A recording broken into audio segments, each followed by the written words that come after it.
Mengenai bahaya masih ingat kan ya pengertiannya bahaya? Oke. Kita belajar pelan-pelan, walaupun slide-nya dalam bahasa Inggris, kita sambil belajar. Mumpung Anda kan mau tes TOEFL ya, nah, sambil belajar, nggak apa. Bahaya adalah segala sesuatu yang dapat membahayakan. Membahayakan dalam apa? Dalam efek kesehatan, menimbulkan kesakitan, baik itu pada manusia, satu manusia, maupun beberapa manusia ataupun pada hewan juga bisa. Itu merupakan bahaya. Ya, ingat ya, semuanya yang berpotensi menyebabkan kesakitan itu bahaya. Kalau resiko, bahaya resiko itu apa sih?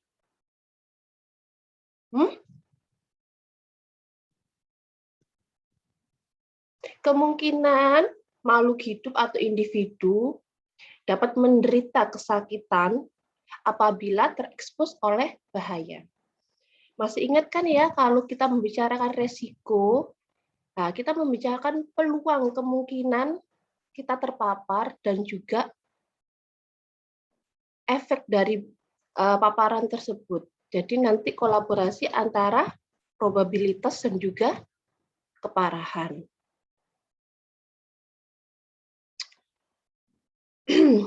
Ada beberapa istilah. Oke. Ada beberapa istilah untuk hazard atau untuk bahaya, biological hazard atau kita disebut dengan biohazard, berarti bahaya biologis. Ya. Kalau Anda memperhatikan bahaya biologis terutama di bidang kesehatan lingkungan, itu banyak sekali. Nah, berarti yang hidup-hidup, yang bio, yang hidup.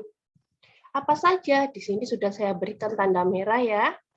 Sampah atau produk dari buangan rumah sakit, medical waste, atau sampel dari laboratorium seperti virus, bakteri, termasuk toksin bakteri, sporanya, fungi, atau bahan bioaktif lainnya yang dapat mempengaruhi kesehatan individu. Ingat ya, pengertian dari biohazard atau bahaya biologis. Kalau nanti ada pertanyaan bahaya biologis itu apa saja? Mungkin ada multiple choice pertanyaannya itu. Jadi sampah-sampah medis yang mengandung mikroorganisme, virus, toksin, spora, itu termasuk pada bahaya biologis. Bahaya biologis di sini sudah saya berikan tanda merah ya, memberikan efek yang buruk pada kesehatan manusia. Sebentar. Nah, ini efek di human health dan juga dapat menyebabkan kesakitan pada hewan.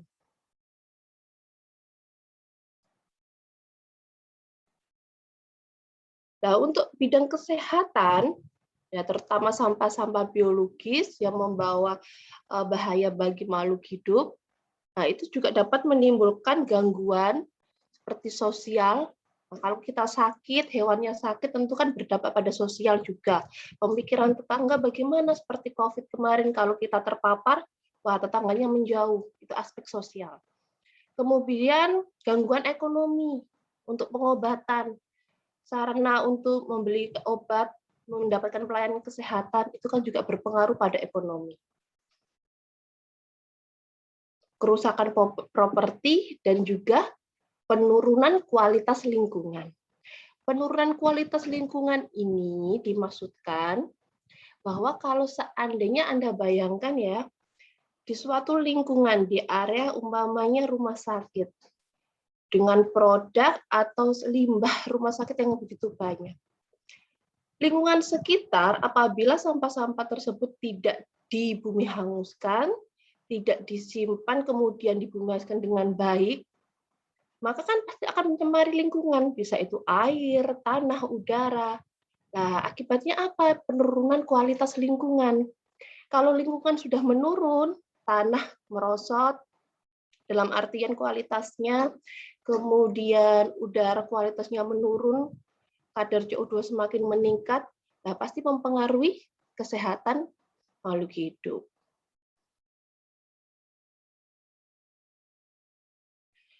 Oke, bahaya biologis, siapa saja yang akan terdampak?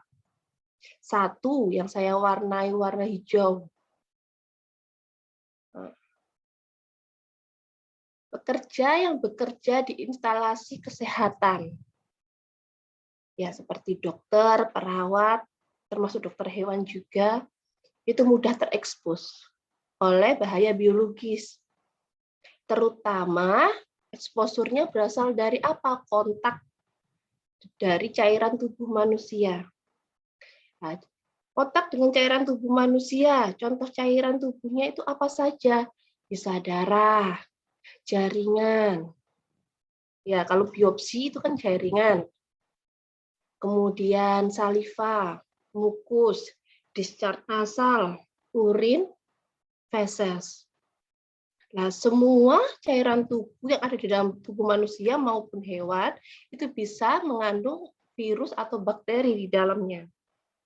Kalau itu hewan dan manusianya memang menderita penyakit tertentu. Nah, bahaya biologis juga bisa mengenai siapa lagi? Nah, mengenai bukan hanya di orang-orang yang bekerja di bidang kesehatan saja, tetapi ternyata orang-orang yang berkecimpung menangani langsung hewan, hewan hidup, ataupun produk dari hewan, seperti produk susu, telur, kulit. Itu kan juga orang-orang yang berkecimpung di bidang itu juga mudah terekspos oleh bahaya biologis. Ya. Nah, kenapa kok berhubungan dengan hewan, Dok? Nah, Anda masih ingat penyakit zoonosis ya, penyakit yang menular dari manusia ke hewan ataupun sebaliknya. Contohnya adalah Q fever, kemudian avian flu, Hendra virus. Itu kan penyakit-penyakit zoonosis yang langsung berhubungan antara peternak dengan hewannya. Selain itu, pekerja-pekerja yang ada di laboratorium juga mudah sekali terekspos oleh bahaya biologis. Jadi Anda nanti kalau bekerja di laboratorium penelitian, misalnya meneliti virus atau bakteri, harus hati-hati. Ya, walaupun itu hanya E. coli atau salmonella, pasti kan juga bisa masuk ke dalam tubuh kita menginfeksi menyebabkan apa paling tidak diare, mual kan gitu. Jadi hati-hati dalam penanganan bahaya biologis. Oke, yang lainnya adalah industri-industri pemrosesan. Industri-industri yang menggunakan jamur, kapang dalam pekerjaannya. Untuk jamur dan kapang Anda pasti sudah ingat atau sudah mengetahui jamur dan kapang itu kan mudah terbawa udara. Walaupun kapangnya itu agak besar, tapi kan sporanya bisa terbawa udara. Jadi hati-hati di industri-industri yang pengap atau memang industrinya itu bergelut di bidang kapang dan yeast. Ventilasi udara harus bagus, kemudian kelembapan juga harus bagus, jangan terlalu lembab di atas 80%. Memungkinkan apa? Pertumbuhan yeast dan kapang tidak tidak terkira ya nanti jumlahnya dan bisa menyerang ke individu atau manusia. Oke. Ini sekarang kita akan membahas berapa persen sih kemungkinan terjadinya paparan dari bahaya biologis ke manusia sesuai dengan pekerjaannya masing-masing. Ini ada 75% bahaya biologis bisa terekspos pada pekerja, terutama di bidang kesehatan. Contohnya tadi ya, penularannya itu melalui apa? Cairan tubuh. 18% bahaya biologis dapat menyerang pekerja yang berinteraksi langsung dengan animal atau hewan dan produknya. Seperti di bidang breeding, kemudian hatchery, itu ternyata cukup rendah, 18%, dibandingkan dengan di bidang kesehatan. Kemudian yang ketiga, 12% dapat terekspos pada pekerja yang bekerja di bidang ini ternyata hewan yang masih hidup, ya 12%. Jadi kalau yang bekerja di produk atau pemrosesan hasil sampingan hewan itu lebih besar, yaitu 18%. 3,4, 2,8 cukup rendah ya. Ini bekerja di laboratorium dan produk-produk buangan yang terkontaminasi atau yang dimungkinkan adanya bahaya biologis. Jadi kenapa di laboratorium itu eksposurnya itu lebih sedikit dibandingkan bidang kesehatan ataupun bidang penanganan peternakan hewan langsung, hewan hidup. Karena di laboratorium Anda pasti mengingat ya, di laboratorium itu sudah ada standarnya. Kemudian ada alat-alatnya. Ada laboratorium khusus untuk penanganan mikroorganisme A. Ada laboratorium khusus untuk penanganan mikroorganisme B. Jadi karena itu eksposurnya itu juga lebih kecil dibandingkan dengan profesi-profesi yang lain. Dengan catatan laboratoriumnya itu memang sesuai standar. Kalau laboratorium dinamakan laboratorium saja dengan isi yang seadanya, misalnya di kampus ya, tiba-tiba dimasukkan virus penanganan virus hepatitis, ya nggak mungkin. Eksposurnya mudah terjadi kalau begitu, kalau laboratoriumnya tidak terstandar dengan baik. Sampai di sini ada pertanyaan?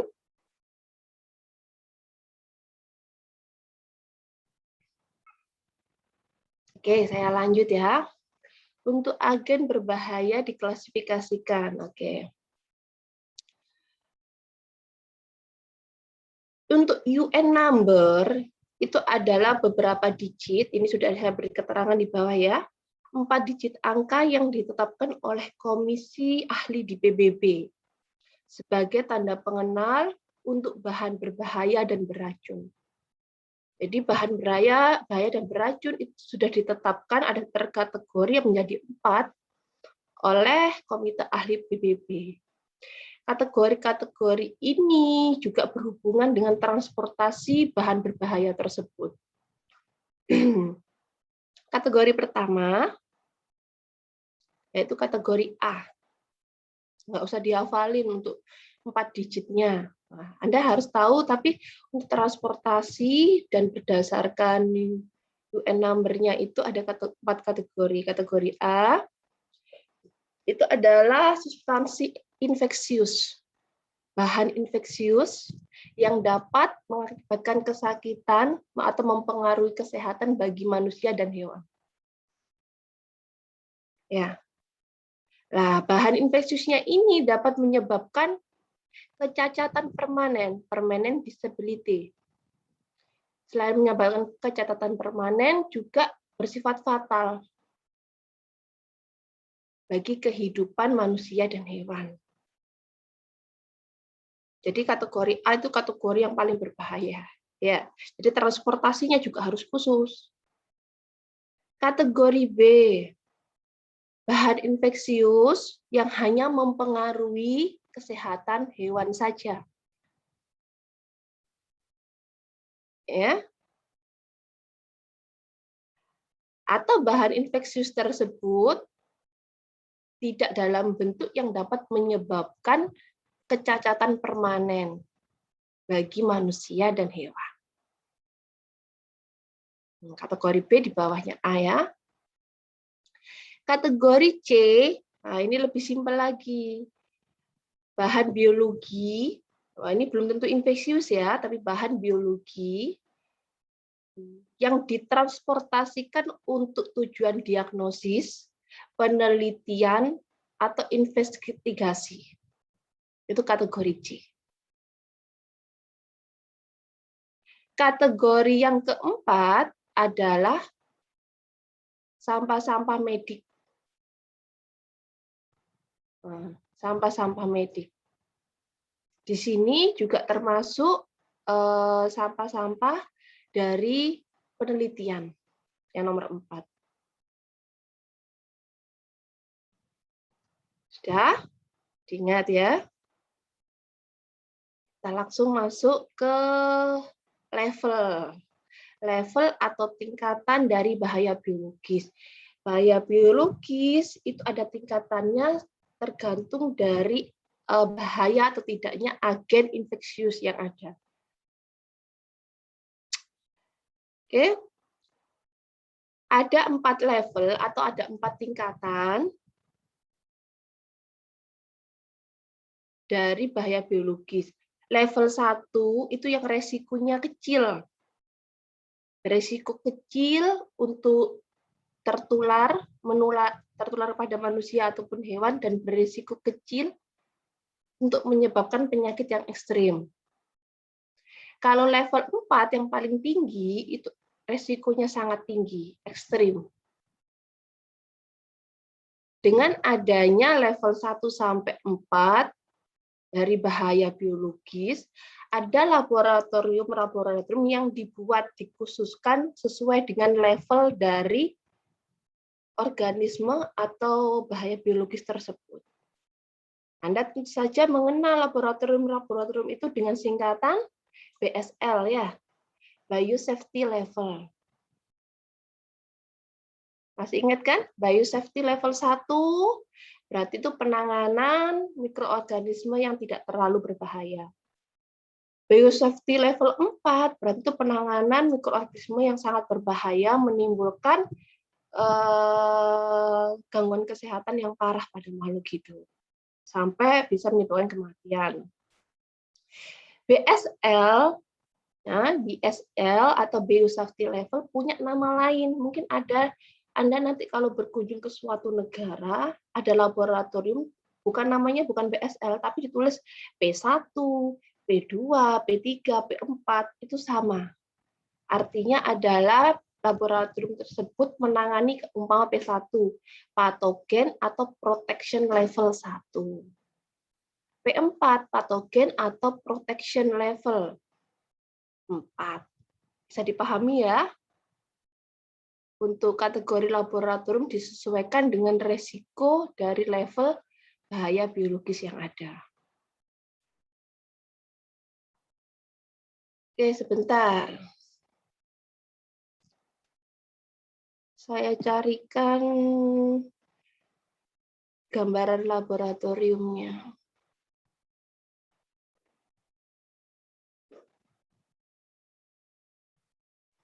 Oke.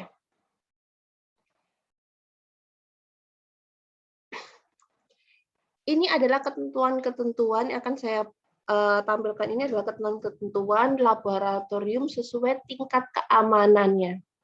Laboratorium atau BSL 1 berarti laboratorium yang mempunyai tingkat keamanan pada level biologis 1.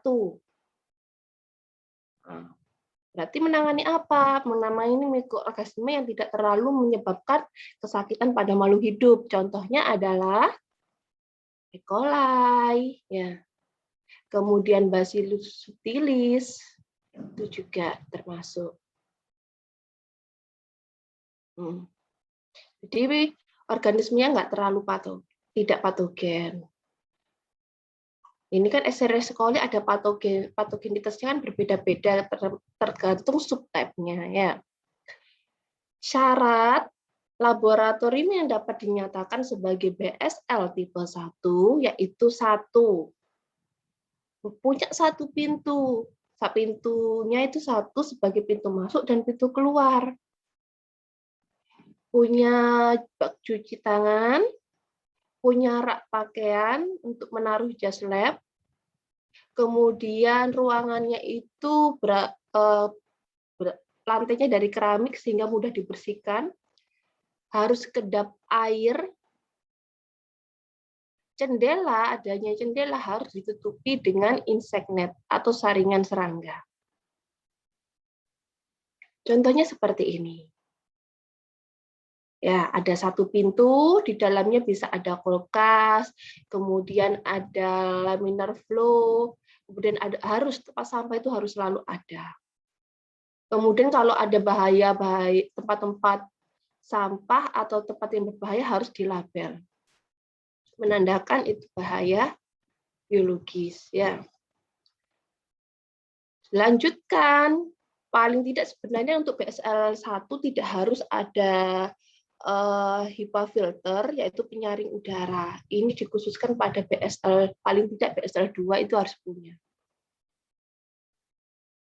Air purifier itu, Dek. Kalau Anda pernah dengar ya, air purifier itu kan penyaring udara. BSL 2 adalah laboratorium dengan tingkat keamanan untuk penanganan bahaya biologis 2.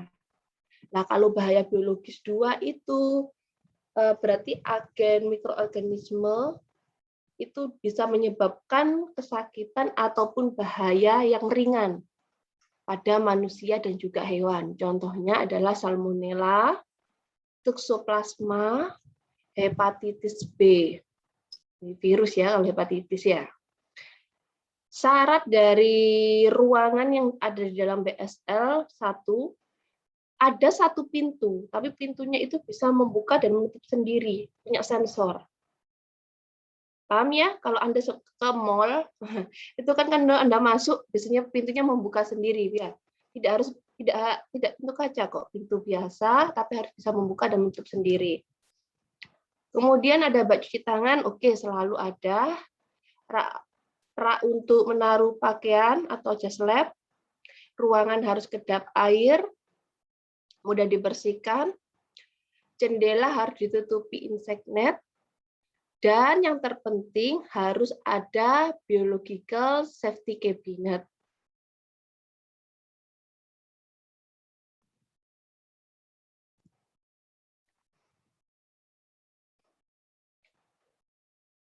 Oke, ini syarat-syarat yang lain harus cukup penerangan, lokasi harus terpisah dari rumah penduduk. Ini persyaratan umum ya. Pakaian pekerja, waktu bekerja harus dilengkapi dengan tanda. Jadi ada pakaian khusus sebelum masuk ke dalam ruangan laboratorium tersebut. Tanda biohazard. Bisa segitiga yang bolak-balik, itu tanda biohazard. Oke, kesamaan antara BSL 1 dan 2.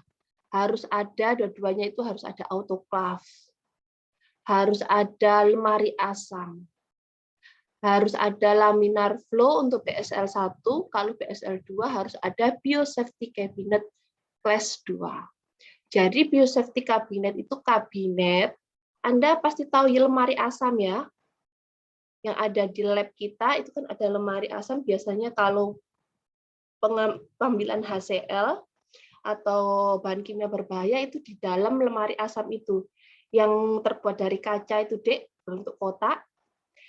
Biosafety cabinet itu hampir sama seperti lemari asam, tapi tidak seluruhnya itu transparan, hanya bagian depan saja yang ada kacanya, difungsikan apa? Mikroba, kemudian bahan kimia bisa masuk ke dalam biosafety cabinet sehingga nanti perputaran bahan kimia ataupun perputaran mikroorganisme ketika menangani di biosafety cabinet itu akan difilter, akan disaring oleh HEPA filter. Sehingga mikroorganisme nggak bisa kemana-mana, cuma ada di dalam kabinet itu saja. Cuma ada di dalam tabung itu saja.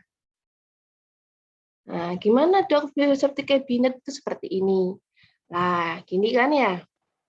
Ini ada HEPA filternya untuk penyaringan, sehingga umpama Anda ini membawa salmonella, tangan Anda ini masuk sini. Ini kan ada jendela yang kecil ya, biasanya.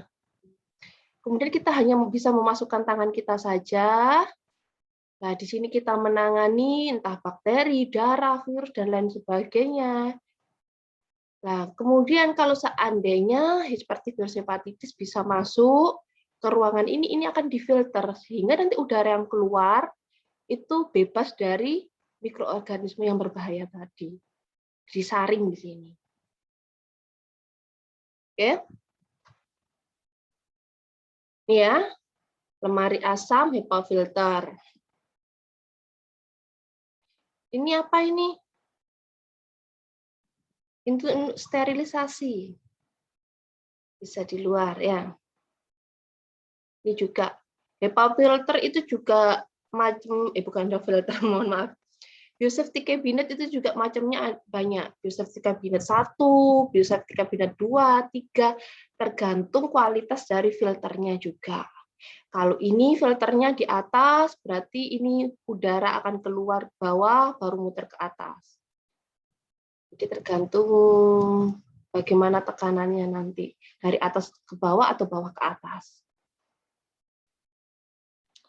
BSL-3, Laboratorium Tingkat Keamanan Biologis untuk penanganan bahaya biologis ketiga, contohnya adalah menangani, contohnya itu mikroorganismenya adalah Mycobacterium tuberculosis, TBC, St. Louis encephalitis virus, Coxiella burnetii, avian influenza virus.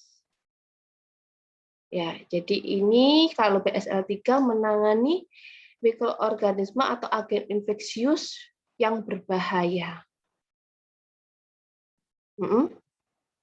Namun, agen infeksius yang berbahaya ini sudah ada vaksinnya dan sudah ada pengobatannya. Jadi pahami ya, BSL-3 menangani agen infeksius yang berbahaya, namun agen infeksius itu ada vaksinnya dan ada pengobatannya. Harus ada HEPA filter, oke. Nah, sebelum masuk ke dalam ruangan BSL-3, itu ada 2 pintu double. Setelah kita masuk ke pintu yang pertama, kita akan seperti diberi pancuran air mandi, tetapi itu ada desinfektan. Kemudian baru masuk ke pintu yang kedua, baru masuk ke laboratorium sesungguhnya. Oke. BSL-2, BSL-3, penanganan bahaya menular. Oke. Autoclave, ya, autoclave-nya itu harus ada di luar ruangan dan juga di dalam laboratorium. Harus ada 2. Jadi, sterilisasi yang kotor dengan sterilisasi yang bersih. Ini contohnya begini ya, ini double door atau double pintu.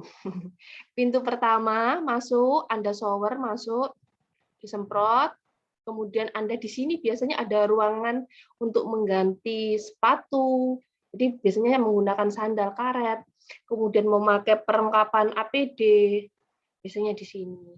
Ada juga seperti yang di Jepang untuk biosafety level 3 itu diwajibkan untuk pengambilan darah sebelum masuk ke dalam laboratorium. Ketika akan keluar dari laboratorium juga diambil darahnya.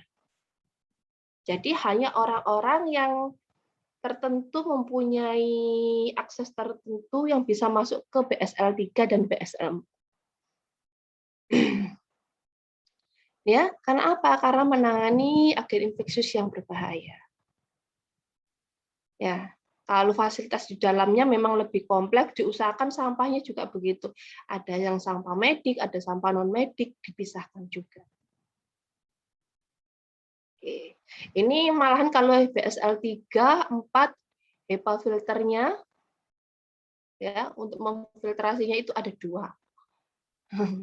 Jadi benar-benar dicegah jangan sampai mikroorganisme yang berbahaya tersebut bisa keluar dari biosafety cabinet. BSL-4 itu adalah laboratorium dengan tingkat keamanan untuk penanganan bahaya biologis 4. Berarti bahaya biologisnya itu yang ekstrim, yang sangat bisa membahayakan bagi makhluk hidup, menyebabkan kematian juga pada makhluk hidup, dan belum ada vaksinnya. Ya, belum ada vaksinnya. Seperti apa? Ebola, Rift Valley fever virus, ya. Ini syarat-syarat bisa dibaca untuk BSL 4. Syarat untuk pembuatan laboratoriumnya lebih rumit lagi ya. Dinding, lantai, langit-langit tertutup rapat tanpa celah. Jadi nggak boleh ada jendela. Harus tersedia pancuran untuk mandi. Ini juga double door. Harus tersedia generator khusus untuk BSL 4. Jadi kalau keadaan darurat sudah langsung ada generatornya langsung nyala. Fasilitas autoclave seperti BSL 3 ada di luar laboratorium dan di dalam laboratorium dan juga mempunyai pintu ganda. Semua ruangan di BSL 4 harus dilengkapi dengan lampu UV. Oke. Saya ada pertanyaan mengenai BSL?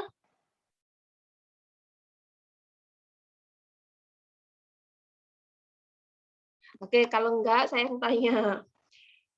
Ada beberapa istilah atau negara yang tidak menggunakan nama BSL, BSL 1, 2, 3, 4, tapi menggunakan sebuah istilah. Istilah apa itu? Diganti dengan nama apa BSL itu? Siapa tadi yang masih ingat?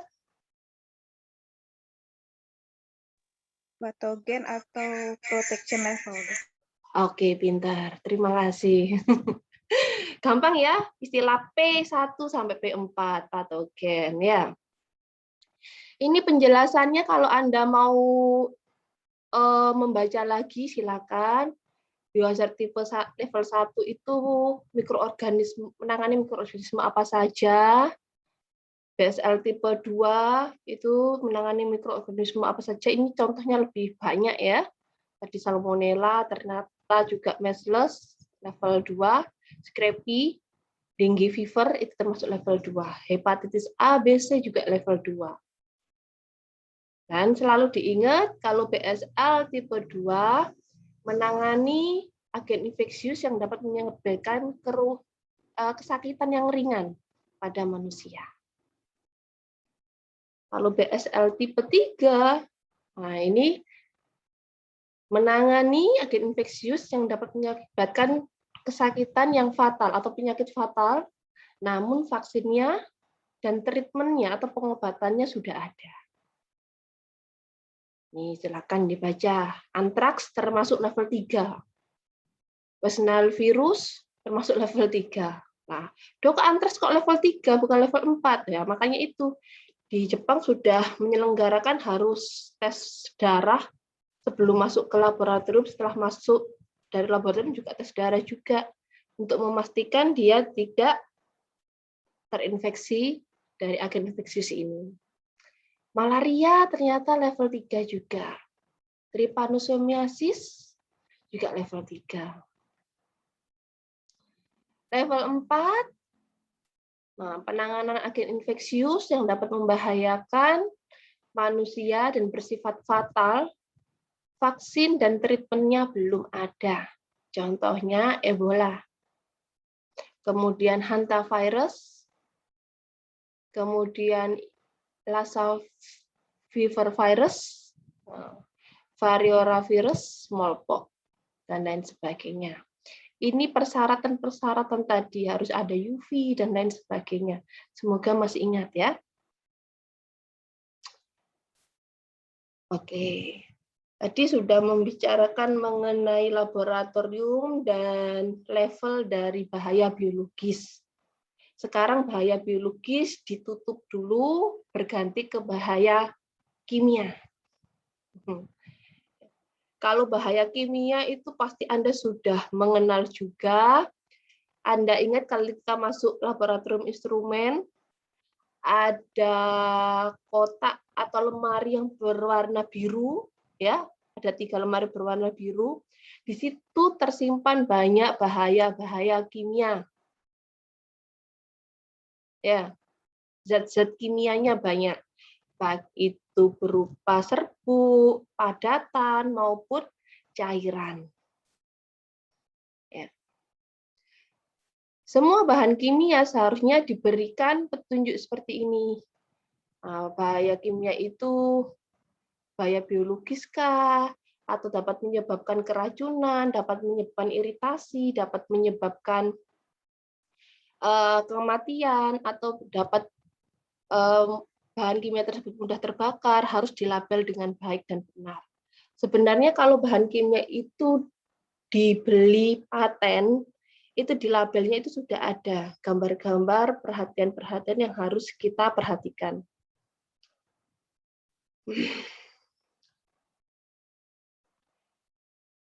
Bahan kimia atau chemical dapat menunjukkan atau dapat mengakibatkan satu bahaya atau kombinasi beberapa bahaya. Contohnya, ya, contoh dari pernyataan ini. Ada bahan kimia seperti H2O2. Nah, itu kan bahan kimia juga.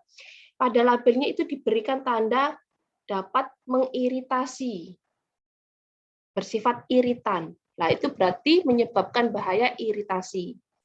Tapi ada bahan kimia lainnya yaitu bisa kombinasi dari beberapa bahaya. Contohnya HCl. Kalau Anda lihat labelnya, ada gambarnya tengkorak, berarti itu adalah bahaya, menyebabkan kematian apabila terkonsumsi. Kemudian bersifat iritatif, mengiritasi mukosa atau kulit, kemudian bersifat mudah terbakar, dan lain sebagainya. Itu adalah kombinasi beberapa bahaya yang ditimbulkan oleh satu bahan kimia. Untuk bahaya pada bahan kimia itu juga disesuaikan dengan konsentrasi yang ada pada bahan kimia masing-masing.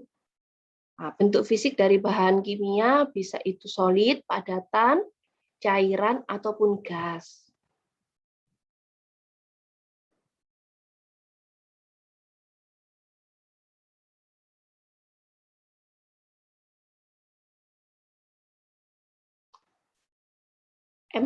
MSDS itu adalah list seperti katalog, list dari bahan kimia berbahaya. Jadi bahan kimia berbahaya apa saja, listnya apa saja, kemudian bahayanya berupa apa saja. Itu sudah ada. Dibuat seperti buku. Bisa Anda download juga. Oke, kita akan membahas satu persatu efek yang ditimbulkan dari bahan kimia. Satu, bersifat eksplosif, mudah meledak. Ya kan ada lambangnya itu ada seperti bom meledak begitu. Itu berarti bersifat eksplosif. Mudah meledak. Kalau pada label bahan kimia ada gambarannya eksplosif, mudah meledak, berarti dalam penggunaan bahan kimia itu Anda usahakan penggunaannya itu hanya sedikit sekali. Ngambilnya itu juga harus hati-hati, jangan di ruangan terbuka, masuk ke laminar flow, ya, masuk ke tempat penanganan khusus. Kemudian jangan lupa memakai alat pelindung seperti glove.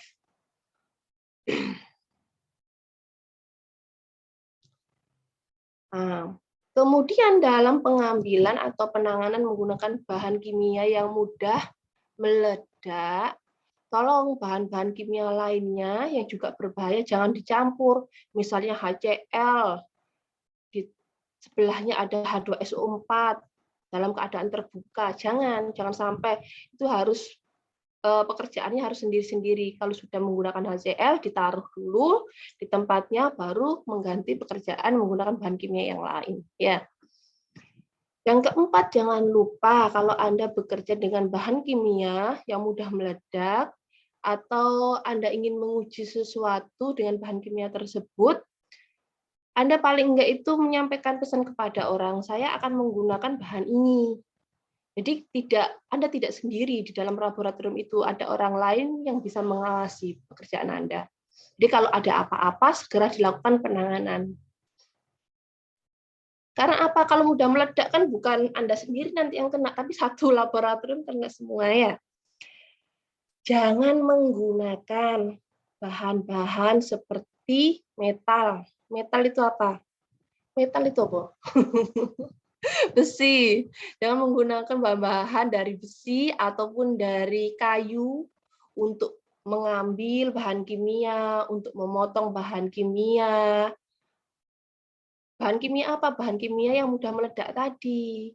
Nah, terus pengambilannya saya ingin mengaduk bahan kimia tersebut menggunakan apa, Dok? Menggunakan alat-alat berasal dari plastik. Ya. Oke. Nah, kemudian bahan kimia yang berlebih yang tidak dipakai harus dibuang ke tempat pembuangan bahan kimia yang sudah disiapkan di laboratorium. Jangan lupa memakai PPE atau alat pelindung diri, ya PPE. Penyimpanan harus dilakukan dengan benar.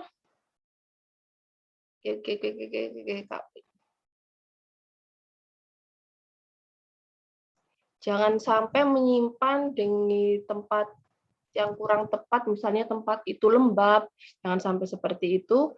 Kemudian penutupan, tutup dari bahan kimia itu harus dengan benar, harus benar-benar rapat. Takutnya apa? Takutnya bahan kimia yang mudah meledak itu bisa berubah menjadi gas. Kalau ada cipratan dari api, ya tentu saja mudah meledak nantinya ya. Kedua, bahan kimia yang mudah terbakar. Flammable and combustible liquid, bahan kimia cair, ya liquid. Bahan kimia cair yang mudah terbakar, flammable. Combustible itu juga mudah menimbulkan kebakaran juga. Hampir sama. Bedanya bahan kimia yang bersifat flammable dan combustible itu apa? Bedanya ini di flash point. Flash point adalah, ini sudah saya tulis di bawahnya, flash point adalah suhu minimum di mana cairan apa? Cairan bahan kimia dapat membentuk uap di permukaan bahan kimia tersebut dalam konsentrasi tertentu, sehingga dapat atau cukup untuk menyalakan dan menimbulkan kebakaran. Kalau bahan cair yang bersifat flammable, nah itu flash point-nya kurang dari berapa nih? 37 itu sekitar 38 derajat ya Celcius. 37 derajat Fahrenheit. Sedangkan kalau yang bersifat combustible itu di atas 100 degree. 100 derajat Fahrenheit dan kurang dari 140 derajat Fahrenheit. Saya lupa kalau Celciusnya bagaimana ini. Sudah lama, mungkin ada yang ingat kalau kurang dari 73 itu saya rasa sekitar 38 derajat ya. Flammable dan combustible sama-sama menyebabkan kebakaran.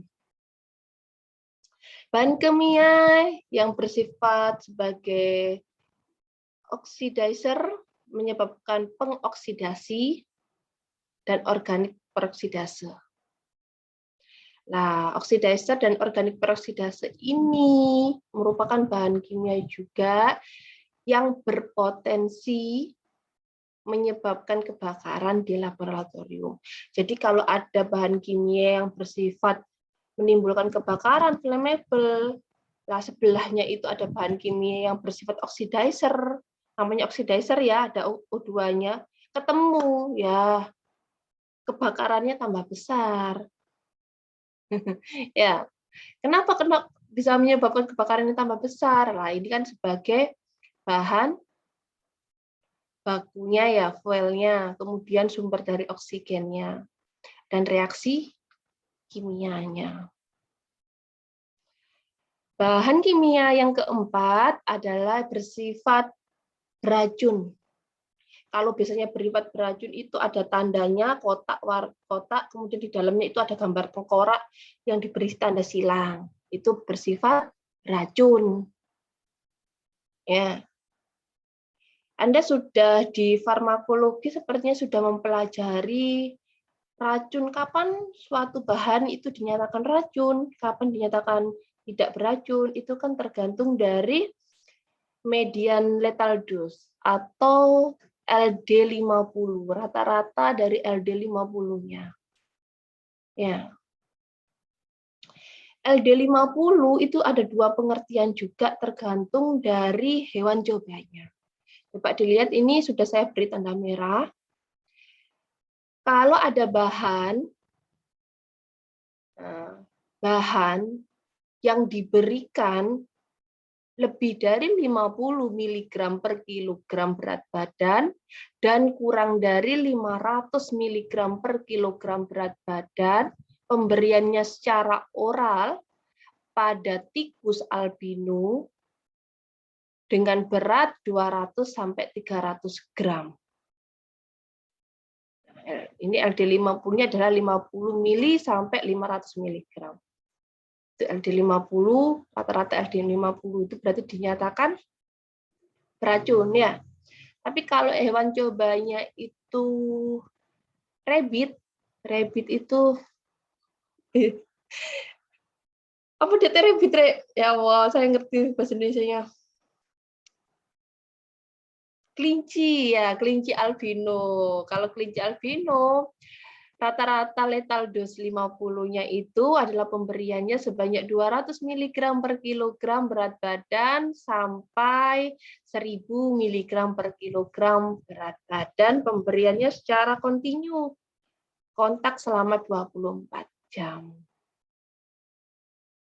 Dengan syarat berat hewan cobanya itu antara 2 sampai 3 kg. Jadi berat badan juga mempengaruhi dosis ya. Ada lagi selain lethal dose, ada yang disebut dengan lethal concentration. Pasti Anda sudah mempelajari juga ini ya. Lethal concentration biasanya digunakan pada itu obat-obat herbal. Kalau obat-obat herbal kita kan tidak bisa menyebutkan itu lethal dose, tapi lethal concentration. Berapa lethal concentration pada ekstrak sambiloto kan begitu. Nah, kalau lethal concentration itu dikhususkan sebenarnya untuk tikus albino dengan berat 200 sampai 300 gram. Pemberiannya kurang dari lebih dari 200 part per million,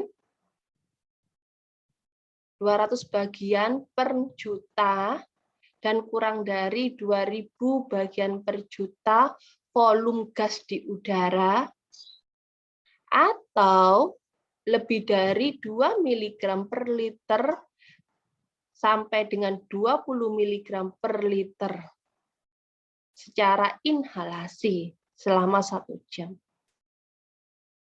Ya. Jadi seharusnya kalau Anda penelitian, lethal concentration dari ekstrak sambiloto itu sekian. Tetapi sekiannya itu benar apa enggak? Eksposurnya sudah benar 1 jam secara inhalasi, hewan cobanya sudah benar atau tidak. Nah, nanti biasanya penguji tanya gitu ya.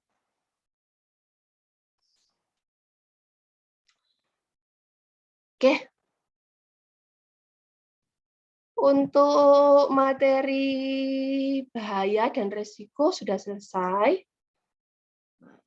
Ini ada tambahan sedikit, apa saja yang Anda sebagai peneliti kalau bekerja dengan bahan-bahan yang berbahaya, biologis maupun bahan kimia, Anda harus sebelumnya itu harus menanyakan pada diri Anda dulu pertanyaan-pertanyaan ini. Apakah kalau Anda menggunakan bahan kimia itu bahan kimianya kan berbahaya, bisa diganti enggak kepada bahan kimia yang lain kalau memang ada bahan kimia lain yang bisa digunakan dan kurang beracun yang digunakan saja.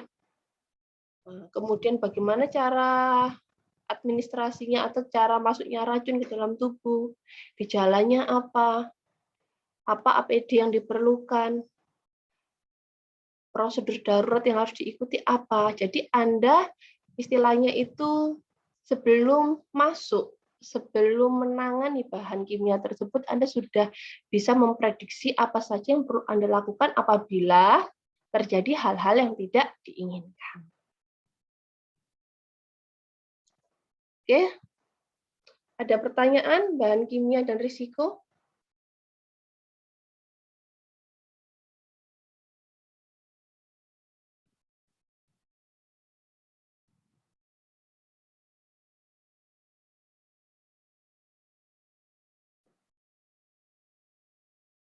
Sudah capek? Sabar deh, kurang sedikit lagi ya.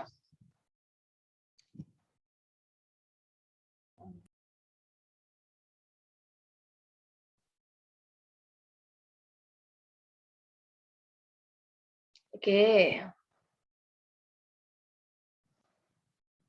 Silakan saya beri waktu istirahat 1-2 menit. Kalau mau ke kamar mandi, silakan.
Bagi yang capek-capek, yang mager-mager, mungkin biar peredaran darahnya mengalir, bisa goyang kiri, goyang kanan ya.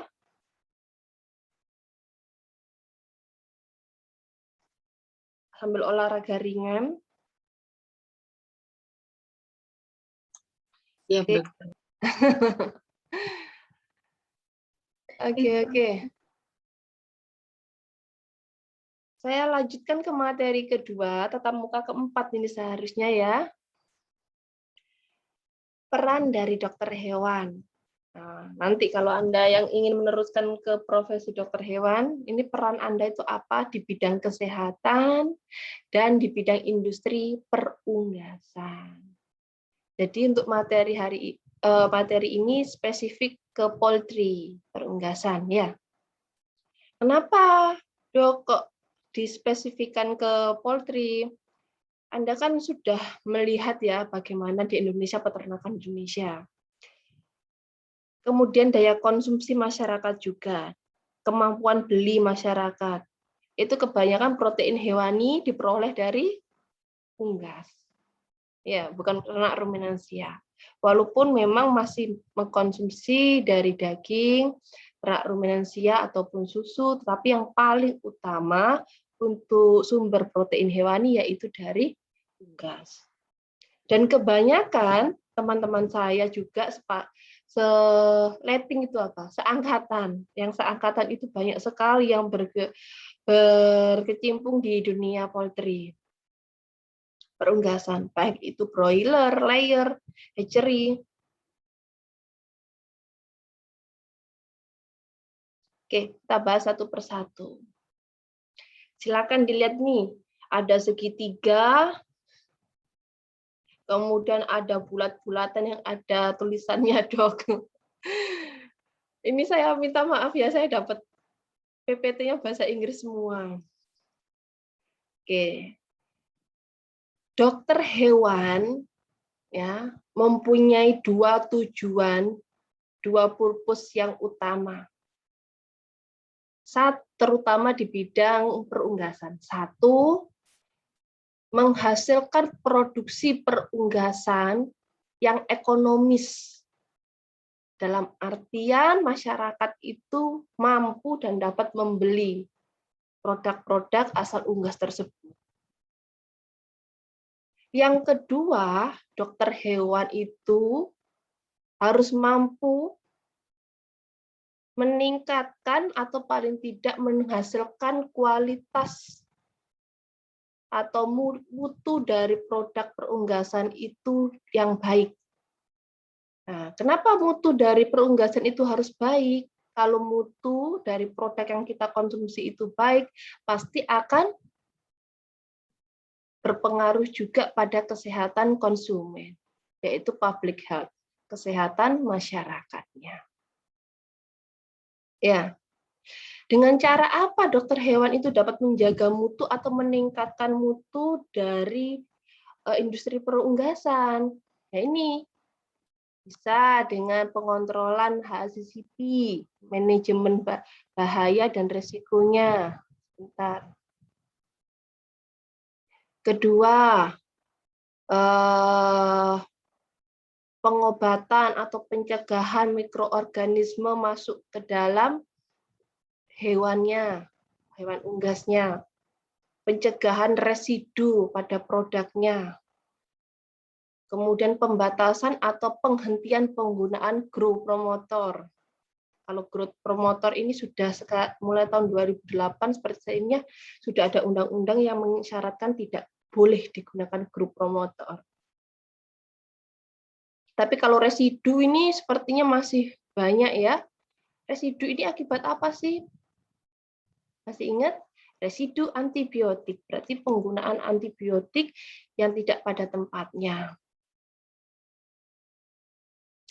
Dua tujuan atau dua fungsi dokter hewan ini bisa terlaksana dengan baik, terutama di industri perunggasan, apabila dokter hewannya itu mampu. Kenapa mampu? Mampu di bidang apa? Mampu di bidang biosecurity. Masih ingat biosecurity itu apa? Pencegahan, semua tindakan yang dilakukan sebagai pertahanan pertama untuk pencegahan masuknya penyakit. Terutama kalau di bidang perunggasan, ya biar tidak ada penyakit yang masuk ke perunggasan tersebut. Nah, dokter hewannya harus mampu. Mampunya itu berarti tahu mampu dari mana dokter hewan itu. Sebentar ya, baterainya habis.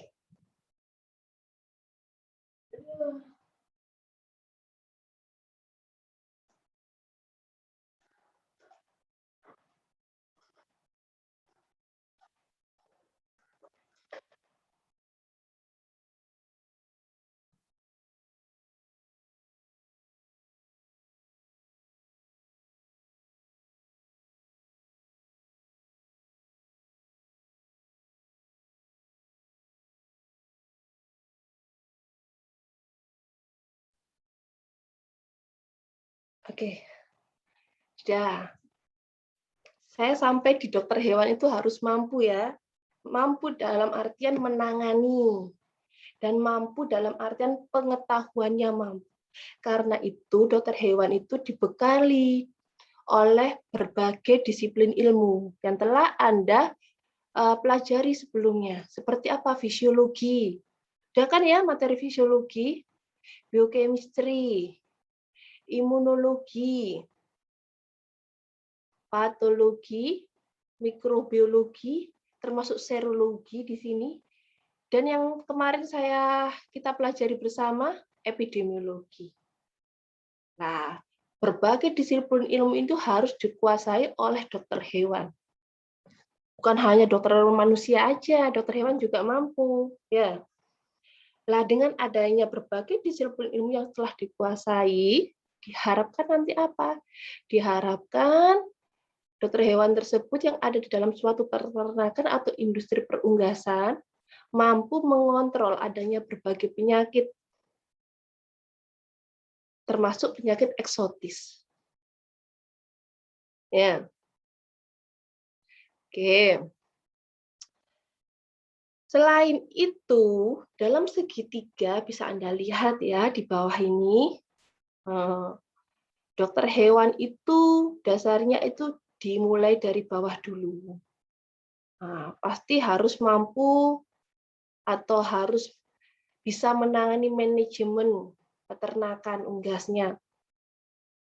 Bagaimana perkandangannya, bagaimana cara pemberian pakannya, manajemen housing and farm-nya. Kemudian manajemen pemberian pakan, nutrisi yang dibutuhkan apa saja, persentase protein, persentase serat kasar, itu kan sudah Anda pelajari juga di materi peternakan. Ini juga harus diingat-ingat. Kalau umpamanya perunggasan itu unggas telur, layer, starter layer, lah nutrisinya kan beda. Dok, nggak apa-apa, nanti saya bisa beli produk langsung. Wah, kalau Anda membeli produk langsung tentu saja kan biaya ya. Nah, kalau tidak ada inovasi oleh seorang dokter hewan, nah biayanya membengkak, tidak terjadi keuntungan, tapi terjadi kerugian. Ekonomi loss nanti ya. Dan peran dokter hewan juga di bidang genetik. Bagaimana menghasilkan bibit yang unggul, termasuk breeding programnya bagaimana. Itu adalah tugas dari dokter hewan. Jadi dokter hewan di sini juga meneliti. Oke, bisa dipahami ya. Nah, dasar ini dibuat menuju ke atasnya untuk mencapai fungsi dari seorang dokter hewan. Dua fungsi tadi yang telah saya jelaskan. Dokter hewan juga harus bisa menangani processing dari hewan hidup ke produknya, misalnya daging atau karkasnya. Proses ini juga harus bisa memantau dengan baik. Sebelum processing juga harus memantau dari perkembangan dari hewannya atau dari unggasnya. Kalau seandainya seharusnya panen 40 hari atau 35 hari broiler sudah panen. Dengan berat minimal misalnya 1,8 kg. Tetapi kandang A, B, C itu ternyata pakannya sama, genetiknya sama, namun berat akhirnya berbeda. Nah, berarti itu kan dokter hewan tersebut harus berupaya bagaimana caranya meningkatkan agar beda kandang, sama pakan, sama genetik, berat akhir ketika dijual itu rata-ratanya harus sama. Itu adalah tanggung jawab seorang dokter hewan. Di samping itu, karena ini adalah pelajaran kesehatan lingkungan, semua yang berhubungan dengan hewan, manajemen perkandangan, processing, itu harus memperhatikan kesehatan lingkungan tanpa atau meminimalisasi adanya pencemaran air, tanah, lingkungan. Itu tugasnya siapa ya, dokter hewan juga, kan dia kan yang mengontrol semuanya ya. Di bidang perteluran, penetesan telur, hatchery juga begitu. Ini pasti peran dokter hewan sangat diperlukan ya, dan memastikan kesejahteraan hewan. Oke, di negara-negara maju, mungkin saya sudah pernah menyebutkan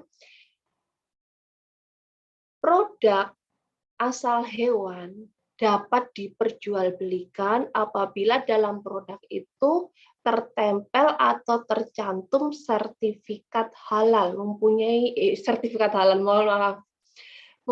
sertifikat dan mencantumkan kode lulus animal welfare, lulus kesejahteraan hewan. Jadi sudah tersertifikasi. Apabila belum tersertifikasi animal welfare, produk tersebut biasanya tidak bisa dipasarkan. Nah, ini berhubungan dengan trade. Ya, jual beli secara internasional.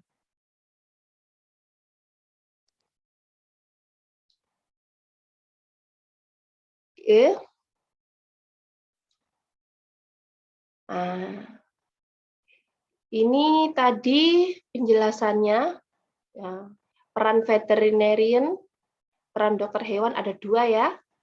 Masih diingat tadi, menghasilkan produk unggas yang bersifat ekonomis dan memastikan kualitas produk unggas yang dihasilkan untuk memastikan kesehatan masyarakat. Harus bebas dari penyakit zoonosis, harus bebas dari semua mikroorganisme, bebas dari residu, bebas dari growth promoter. Ini bisa Anda baca penjelasannya. Tadi sudah saya terangkan di atas dari gambar. Ini untuk transfer ilmu, bagaimana seorang dokter hewan itu harus bisa mengontrol penyakit, harus bisa menjelaskan penyakit di unggas itu penyebabnya apa, kontrolnya apa, atau yang paling awal bagaimana cara pencegahan agar patogen itu tidak masuk kepada industri perunggasan Anda atau perkandangan Anda. Nah, itu mengikuti beberapa disiplin ilmu yang harus Anda pahami yang sudah saya sebutkan tadi.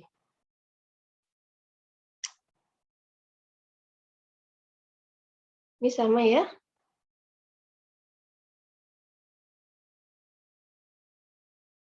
Nah, ini roda. Roda untuk transfer ilmu. Seorang dokter hewan, kalau Anda sudah berkecimpung di dunia perunggasan, ya, namanya ilmu itu berkembang terus, Dek. Kemudian industri perunggasan itu juga sudah modern. Satu negara dengan negara lain mungkin nanti cara manajemennya agak berbeda, alat-alat yang digunakan juga agak berbeda. Jadi harus ada transfer ilmu. Transfer ilmu dari mana? Dari industri perunggasan sendiri. Kalau Anda industrinya masih kecil, Anda bisa training ke industri yang lebih besar. Bagaimana cara manajemen di sana? Kemudian transfer ilmunya juga dari mana? Dari peneliti. Misalnya berdasarkan genetik yang baik itu, misalnya ada yang baru, mungkin bisa Anda coba. Kemudian edukasi, atau melanjutkan pendidikan untuk mempelajari mengenai perunggasan, atau mendatangkan pakar yang lebih dari luar negeri ke industri kita untuk mempelajari bagaimana di bidang perunggasan sekarang ini. Hal itu perlu dilakukan. Itu namanya transfer ilmu. Ini karena mencuplik dari buku yang ada di luar negeri, jadi kebanyakan disebutkan asosiasi-asosiasi mengenai ilmu perunggasannya itu masih taraf internasional ya. Kalau di Indonesia juga sepertinya masih ada banyak organisasi atau asosiasi yang berkecimpung di bidang perunggasan. Ini kalau Anda ingin mengetahui bagaimana sih sekarang industri perunggasan di dunia, bisa masuk ke web ini. Ini update, selalu update. Ada jurnalnya, ada alat-alat yang baru yang sudah digunakan di beberapa negara maju. Ini pernah saya buka, bagus kok ini webnya.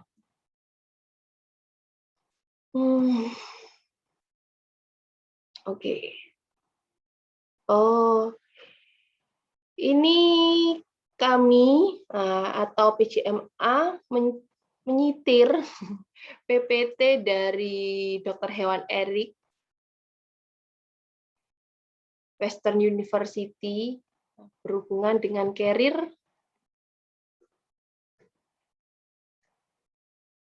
karir di bidang kesehatan unggas, kemudian program kesejahteraan unggas, dan juga keamanan produk asal unggas. Oke. Mungkin ada beberapa yang bisa kita contoh di sini ya, kita lihat dulu. Tujuan dari dokter hewan terutama di bidang perunggasan. Ini masalah tadi protein hewani bisa dilihat ya.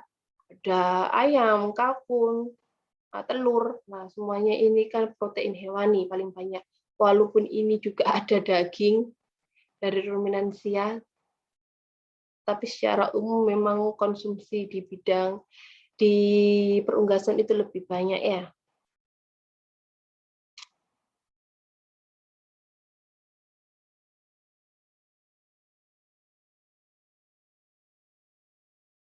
Ini tidak saya sampaikan, ini adalah organisasi di Amerika ya. Saya rasa tidak perlu. Ini adalah asosiasi dokter hewan yang spesifik di bidang kesehatan unggas. WWACPV info. Kalau ini di Indonesia, organisasi perunggasan, ada beberapa, sebenarnya ada banyak organisasi perunggasan, tapi ada beberapa itu sudah tidak aktif. Ini sudah saya berikan beberapa berdasarkan segmennya. Kalau organisasi perunggasan yang ada di Indonesia dari segmen sarana produksi, itu ada gabungan perusahaan pembibitan unggas, ada gabungan perusahaan makanan ternak, dan juga ada ASOHI. Kalau di bidang budidaya, segmen budidaya, ada Perhimpunan Perunggasan Indonesia. Di segmen pasca produksi, ada PINSAR, Perhimpunan Insan Perunggasan Rakyat Indonesia. Ya. Kalau Anda ingin masuk di organisasi ini, silakan mendaftar.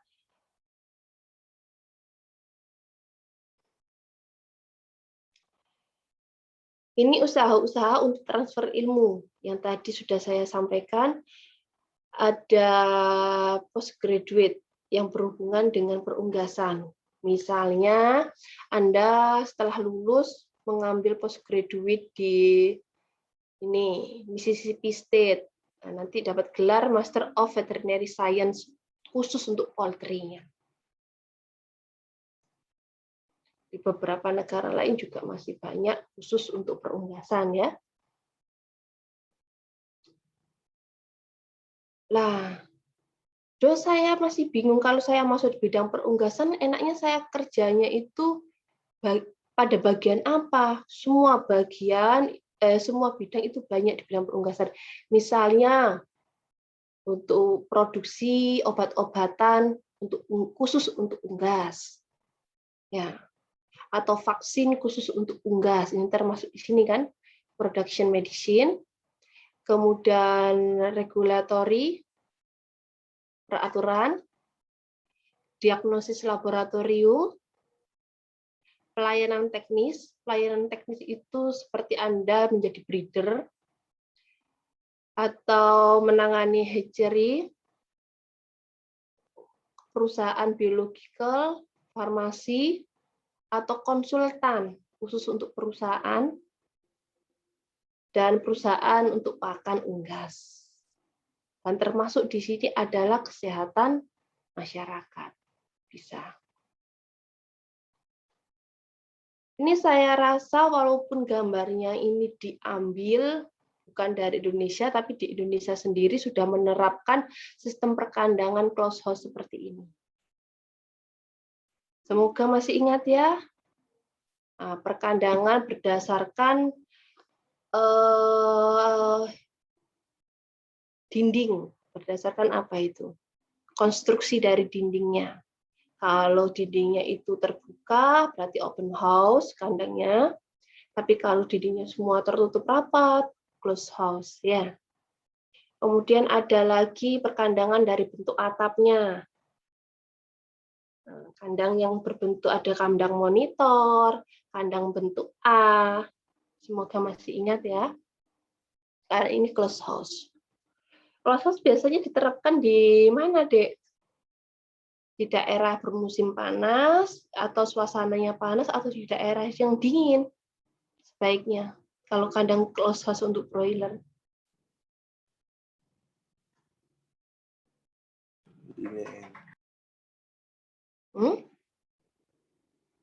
Apa, Za? Nggak tahu, Dok. Dingin, Dok. Apa? Dingin. Oh, lah kok dingin sih? Anda peternakan dapat berapa, saya? Kalau close Close house, house. close house di Gresik itu banyak close house. Di daerah yang bermusim panas. Kenapa? Karena kan ditutup ya, kemudian di situ tuh banyak angin-anginnya. Jadi kalau angin-angin di dalam kandang ini apa ya? Namanya saya kok lupa. Ini kan pemanas. Ada angin-anginnya di sini tuh banyak. Jadi kenapa? Biar udara luar yang panas itu nggak masuk ke dalam. Misalnya seperti itu. Ini termasuk umbaran. Ini banyak sudah diterapkan di Jepang, Korea kalau umbaran ini. Kenapa? Karena mementingkan aspek animal welfare-nya. Jadi bukan maksudnya itu diumbar biarin, nggak ada kandangnya. Tidak, ada kandang yang dibuat.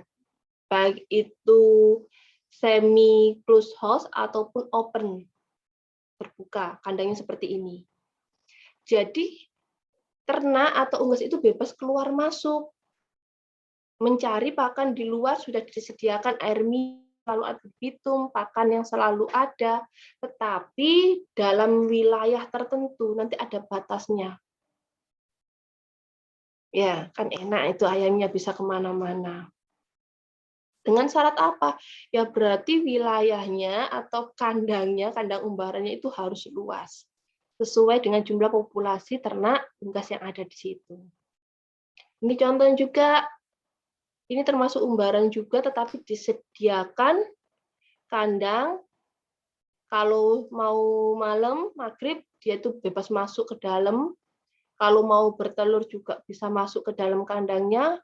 Kalau mau keluar, silakan keluar, begitu.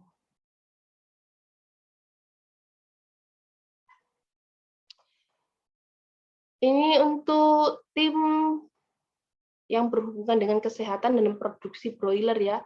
Harus ada dokter hewan, kepalanya itu harus ada. Yang fungsinya untuk apa? Untuk pemberian obat, vaksinasi, monitoring biosecurity-nya, monitoring ke animal welfare-nya, sanitasi program, dan ada supervisinya juga. Kalau supervisi biasanya kita gunakan D3 atau S1 peternakan. Harus bisa melakukan nekropsi, harus bisa diagnosis laboratorium, paling tidak seperti itu.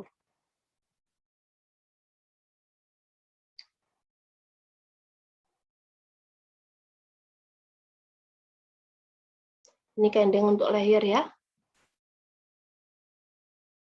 Ini sebenarnya layer, ya kan, egg production, tetapi tanpa kandang.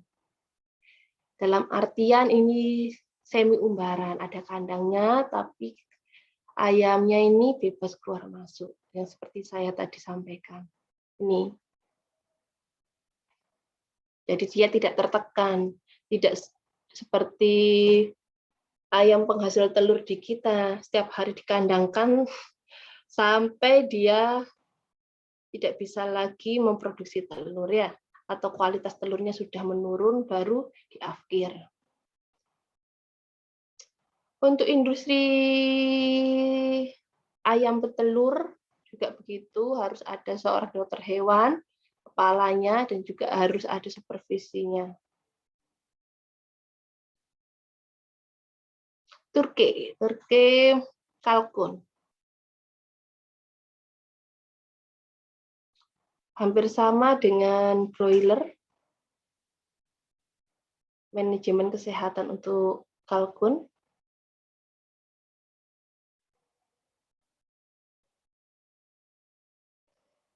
Ini untuk pengawasan dan pembuatan peraturan ya, terutama yang berhubungan dengan hewan dan kesehatan hewan.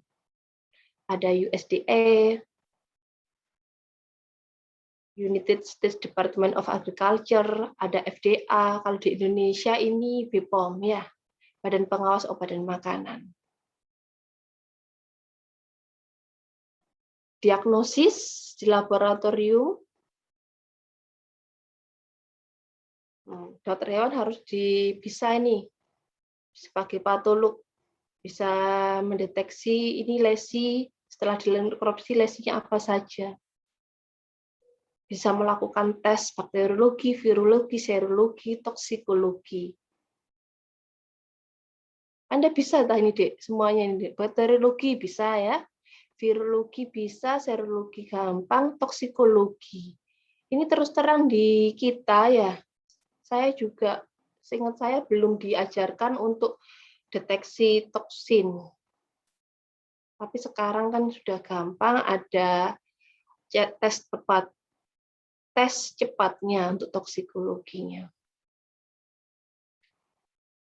Saya harapkan nanti Anda kalau ada praktikum nekropsi, sudah atau belum?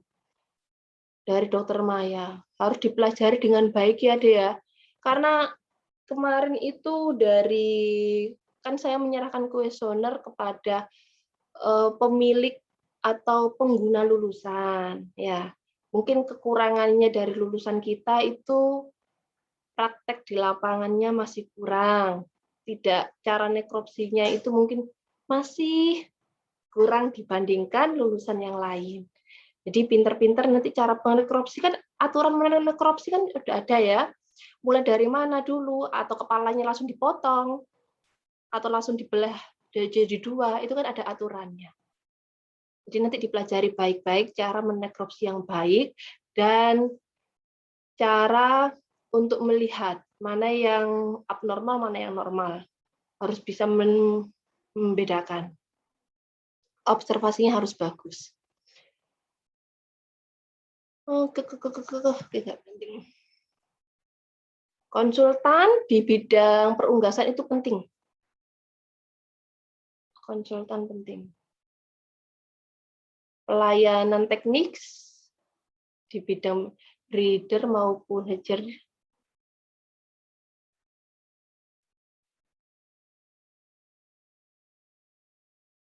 Oke, untuk obat, terutama untuk meningkatkan produksi bagi ternak unggas, sebenarnya obat itu nggak penting. Kalau seandainya ternak unggas itu sudah diberikan makan yang bergizi, makan yang bergizi, cahaya atau pencahayaannya bagus, kemudian ada udara yang bersih, air yang cukup ad libitum, dan tidak crowded, ya sanitasinya juga bagus, itu pasti ternak unggas itu bisa berkembang dengan baik.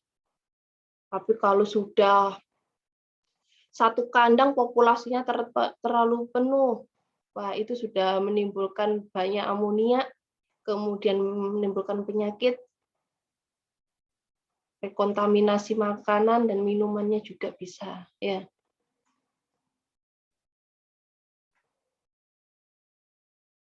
Ini berhubungan dengan pertukaran dokter hewan.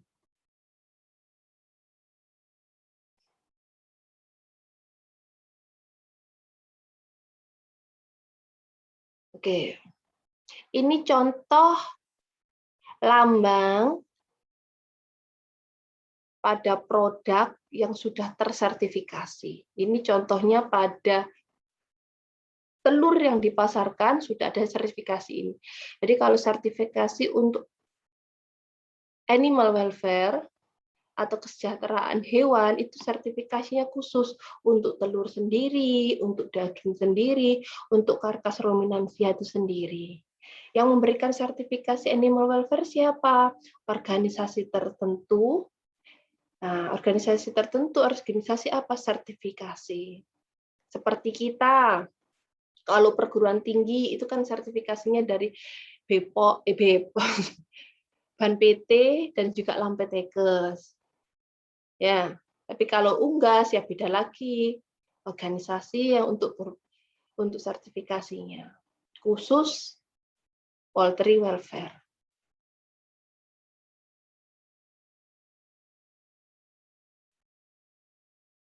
Nah, ketika akan mendaftar untuk mendapatkan sertifikasi poultry welfare, itu harus menerapkan standar dulu, harus sesuai standar dulu. Standar-standar ini bisa Anda ambil di web-web ini. Kalau standar untuk telur, produksi telur itu apa saja standarnya. Standar untuk kalkun, animal welfare pada peternakan kalkun, apa saja standarnya itu masing-masing berbeda-beda ya. Nah, kalau standarnya itu untuk produksi telur, ternyata Anda menggunakan standar untuk apa ini? Nah, ini chicken, nah, kan agak berbeda. Ini beberapa standar khusus untuk kesejahteraan pada unggas. Standar apa saja? Ruangan. Jadi satu kandang itu diperuntukkan untuk berapa ekor ayamnya. Kemudian pencegahan penyakit. SOP dalam pencegahan penyakit di perkandangan tersebut atau di peternakan tersebut bagaimana? Sudah sesuai atau tidak? Kalau seandainya ada hewan yang sakit, ada unggas yang sakit, perawatannya bagaimana? Dibiarin, apakah diisolasi? Dan yang penting ini, pengelolaan lingkungan. Ya, kalau biasanya di Indonesia itu kan biasanya pengelolaan lingkungan tidak terlalu diperhatikan kecuali ada penduduk yang protes. Ada penduduk yang protes, ada baunya, kemudian kotorannya ke rumah penduduk baru diperhatikan. Tapi kalau untuk standar, untuk mendapatkan sertifikasi welfare itu harus diperhatikan. Kalau ada hewan atau unggas yang mati, cara eutanasianya bagaimana? Harus sesuai standar. Kalau Anda melakukan uji etik, itu kan ada beberapa mekanisme melakukan eutanasi. Kalau pada hewan unggas bagaimana?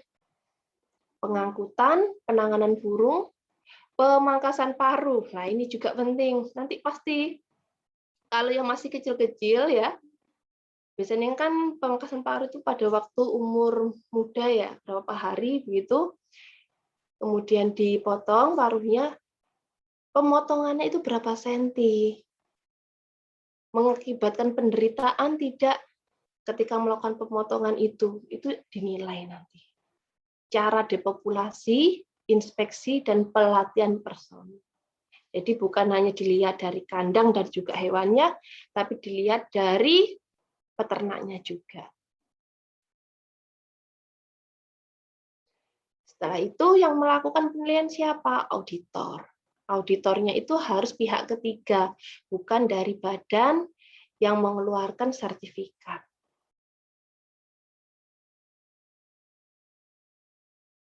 Ini contoh audit yang dilakukan oleh auditor ya. Dihitung layernya, dihitung lapisannya, untuk memverifikasi kepadatan di kandang. Berapa sih jumlah populasinya, sesuai enggak dengan ukuran kandangnya. Nah, ini pengukuran untuk nest areanya ya, diukur benar-benar. Kurang sedikit sudah tidak bisa ACC itu. Dan kalau seandainya tidak lulus sertifikat animal welfare, bagaimana? Bisa diberikan waktu beberapa bulan untuk membenahi yang kurang-kurang, kemudian disampaikan lagi kepada auditor. Kalau sudah diberi waktu, sudah dibenahi, sudah dinilai ulang, dinyatakan layak, baru sertifikatnya bisa diturunkan.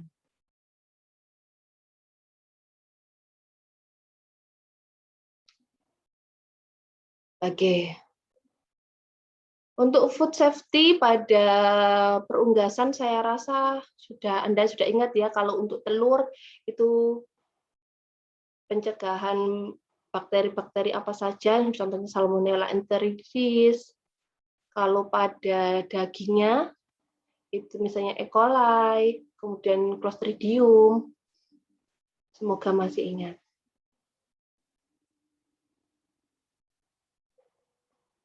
Salmonella enteritidis dilakukan swab, Salmonella typhimurium.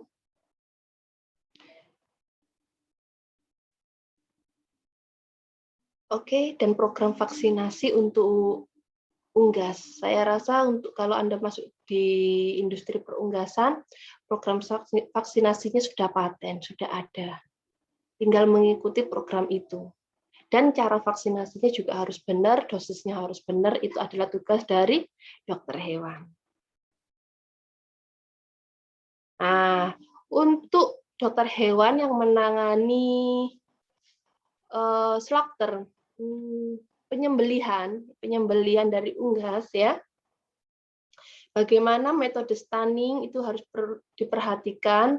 Kemudian karkas ya apabila sudah dicabutin bulunya, ini kan dimasukkan ke dalam semprotan ini berisi trisodium fosfat seperti antiseptik.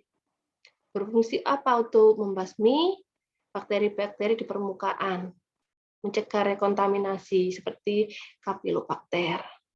Kalau di Indonesia, setahu saya belum pernah mengetahui di Indonesia menggunakan aplikasi trisodium fosfat, tapi biasanya menggunakan klorin. Dok, klorin dan trisodium fosfat itu kan bahan kimia berbahaya. Oke, memang berbahaya, tapi dengan dosis tertentu. Jadi memang ada syarat boleh digunakan, dosisnya adalah sekian. Boleh.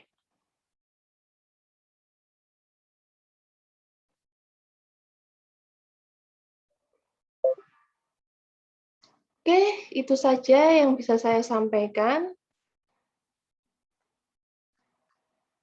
Nggak nyampe 2 jam kok ya. Yang cowok-cowok bisa apa? Siap-siap untuk sholat Jumat. Mungkin ada pertanyaan, monggo.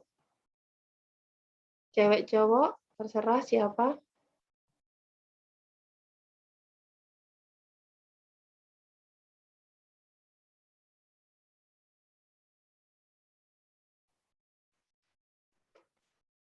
Sambil menunggu, saya ingatkan nanti setiap presensi di aula itu kan Anda menggunakan push ya. Rekan saya itu di aula, itu berarti minggu depan tatap muka keempat jangan lupa untuk menekan itu juga. Biar nanti presensi Anda itu tercatat di aula. Itu saja, nanti tolong PJ diingatkan mahasiswa yang lain ya, barangkali ada yang lupa. Karena kalau untuk push di aula itu saya tidak bisa membantu. Kalau Anda lupa, ya sudah lupa, berarti tidak terekam. Jadi hati-hati ya. Pertanyaan-pertanyaan? Tak ada. Alhamdulillah. Kalau gitu silakan Anda istirahat, lanjutkan aktivitas, atau mau belajar lagi, monggo. Saya akhiri. Terima kasih atas waktunya. Assalamualaikum warahmatullahi wabarakatuh. Waalaikumsalam warahmatullahi wabarakatuh.